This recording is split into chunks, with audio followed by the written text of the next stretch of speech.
Welcome to the Deep Dive.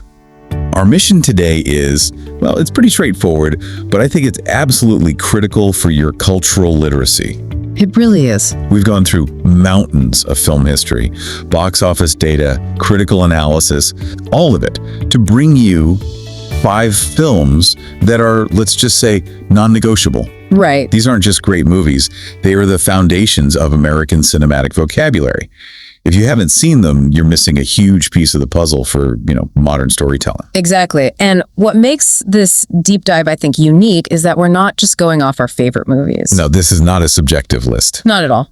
We're defining this by measurable cultural impact. These are the movies that fundamentally shifted how stories get told, how blockbusters are even made, and, how we talk. Right, the language itself. Yeah, the language and pop culture, they're cornerstones. And seeing them is like learning the grammar of modern American entertainment. Okay, let's jump right in then. And we're starting with what I think many sources just confidently call the bedrock of modern filmmaking. If you want to understand power, loyalty, family, and storytelling just elevated to a pure art form, you have to watch The Godfather from 1972. You have to. I mean, this is the film that really set the standard for almost everything that came after it. The analysis around this film is just, it's astonishing. It's often called the Bible of American cinema. The Bible. And for good reason. Yeah. It accomplished a true cinematic transformation. Before The Godfather, the gangster genre was, well, it was kind of disposable. B-movie stuff, right? B-movie material, exactly. Francis Ford Coppola took that structure and turned it into this grand, sweeping Shakespearean family tragedy. Hold on.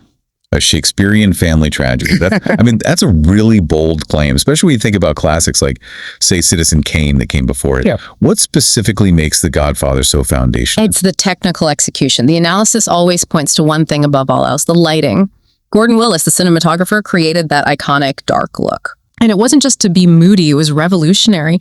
He used these deep, deep shadows chiaroscuro to really emphasize the moral ambiguity, the claustrophobia of their world. So you have to sort of lean in. You have to lean in. You have to interpret faces in the darkness. And that technique, that visual style, elevated it from just a crime story to high drama. It turned Vito Corleone from a simple mob boss into this tragic, conflicted king. And that complexity, that moral grayness, it really did redefine how we see anti-heroes on screen. Yeah. And the cultural echo of this film is just, it's deafening. It is. You said earlier that if you haven't seen it, you miss, 50% of pop culture references? Right. What does that even look like today? It's everywhere. It's in political commentary. It's in business articles about corporate strategy. When someone says, keep your friends close and your enemies closer. That's The Godfather. That's The Godfather. The word consigliere. And then there's that core lesson of the film, that the pursuit of power often destroys the very thing you're trying to protect. Family. That term echoes through everything. And of course, the big one, I'm going to make him an offer he can't refuse. A global shorthand. It's global shorthand for absolute, unavoidable power. It means the negotiation is over. Okay, so speaking of power, but on a totally different scale, let's move from those dark, intimate rooms to a galaxy far, far away. A big jump. A huge jump. Number 2 on our list is Star Wars, Episode 4, The New Hope. From 1977. This movie just defines cinema in its ability to create a global, lasting mythology. It's essential because it literally invented the blueprint for the modern blockbuster. It's that simple. Before 1977, sci-fi was pretty niche. Yeah, it was small. Intellectual, maybe? Exactly. George Lucas completely changed the game. He didn't just tell a story. He built a world using, state-of-the-art visual effects that basically didn't exist before. He proved that spectacle could drive culture. And this is where it gets really interesting on the technical side, I think. Beyond just the cool space battles, let's talk about that opening shot. Oh, yeah. The one that changed cinema history, the Star Destroyer. It was pure, unfiltered scale in a way audiences had never, ever seen before. That long shot of the Star Destroyer just passing overhead, it wasn't just a big spaceship. No, it felt real. It felt real. It had this physical, tangible weight to it. It just shattered what people thought was visually possible on a movie screen. It set a new bar for how action had to be filmed. But let's connect this to the bigger picture, because its lasting impact isn't just the special effects, right? It's the story. Absolutely. We hear the term the hero's journey all the time with Star Wars. Yeah. For someone who hasn't heard that before, what does it actually mean? How is Luke Skywalker the perfect example? It's the narrative backbone of, well, almost everything now. The hero's journey is this universal story pattern. You have a hero, Luke, in his ordinary world. He gets a call to adventure. He refuses it at first. He refuses the call, then he meets a mentor, Obi-Wan, who gives him the tools to cross into the unknown. Star Wars crystallized that formula so perfectly that Hollywood saw dollar signs. That reluctance, the training, the final showdown, that structure defines almost every major movie made since. You are seeing echoes of Luke Skywalker everywhere, even in films that look nothing like Star Wars. Okay, that's a huge leap from intimate family tragedy to this global myth-making structure. So now let's jump forward to the 90s. A completely different feel. Yeah, and a completely different focus. We're talking about tone and style and pure cool. Number 3 is Pulp Fiction from 1994. This film wasn't following the formula. It was actively blowing it up. It was so revolutionary. It proved that cinematic genius didn't need huge explosions. It needed a voice, a unique voice. Right. And Quentin Tarantino, he didn't just break the rules. He basically created a new cinematic language. He used non-linear storytelling, jumping all over the timeline. Which totally changes how you understand the characters and the suspense. Completely. Okay, but let me challenge that a little bit. Did Pulp Fiction's insane focus on style and dialogue? Maybe sacrifice some real emotional substance? I mean, sometimes it feels like just, as the sources say, cool dialogue about hamburgers. See, that's the genius of it. The dialogue is the substance. Okay. Tarantino changed how movies sound. The scenes aren't really driven by plot. They're driven by the way these characters talk about mundane things. Foot massages, fast food, with this life or death intensity.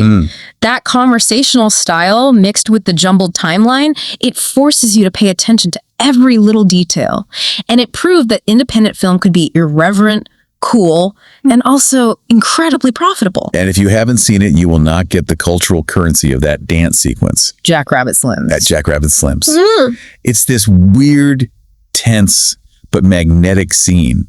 It's the whole movie's ethos, stylized, cool, a little awkward, and totally unforgettable. And that technique blending extreme violence with dark humor and all those pop culture references, that was ground zero for so many films and TV shows that came after it. All right, so we've done power, mythology, and style. Now we need to take a very necessary turn, because this list isn't just about entertainment. No, it's not. It's about essential human and historical experience. Number 4 is Schindler's List from 1993. And we have to reiterate the urgency. You need to see this film. It is mandatory viewing, not just as cinema, but as a moral imperative. Steven Spielberg took on the most devastating subject in modern history, the Holocaust, and created a masterpiece. He did. And the sources always point to his choice to shoot it mostly in black and white. And that wasn't just an artistic choice. It was a deliberate move to give the film the emotional weight of historical footage. Right, like a documentary. It removes that distance. Exactly. It forces you to confront the truth without the cushion that color can sometimes provide. And yet, he did use color. Just once. The little girl in the red coat. What does that one visual choice communicate? It's the defining moment of the film, and it's devastating. That tiny splash of red acts as a signifier of innocence, of a single recognizable life about to be extinguished in this sea of unimaginable anonymous loss. That makes it personal. It forces you to stop thinking in numbers and to confront the loss on a deeply human level. The cultural impact of this film is just. Yeah. It's profound. It's not really positioned as just a movie, is it? It's more like a historical document, an emotional rite of passage. It is. It demands that you bear witness. It serves as this stark reminder of the ethical need for remembrance. The key theme, that quote, gives it an emotional anchor. Whoever saves one life saves the world entire. It shifts the focus from the incomprehensible tragedy of the millions to the profound power of a single individual's moral choice. Okay, for our final film, we go all the way back to the pinnacle of the studio system. Our 5th film is the definition of classic Hollywood, Casablanca from 1942. If you want the gold standard of screenwriting, of acting chemistry, this is it. It's the ultimate romance, the perfect script. It's amazing, really, that a film was such a chaotic production. The script was being written the night before they shot scenes. The actors didn't even know the ending. They didn't. And somehow it ended up being structurally perfect. It's the absolute height of classic Hollywood artistry. The analysis always highlights the writing. Every single line is witty, efficient, and just memorable. And what's so fascinating about why it's lasted, 80 plus years later, is that the ending is actually bittersweet. It's not a simple fairy tale. Not at all. The story isn't about Rick Blaine getting the girl. It's about sacrificing that deep, personal love for something bigger, for a greater cause. That sacrifice is the key. It's what elevated it beyond just a typical wartime melodrama. It's a story about moral clarity emerging from cynicism, and it gave us some of the most enduring lines in movie history. Like the final one. That beautifully simple, kind of wistful farewell, it seals their fate and cements the film's place in our culture forever.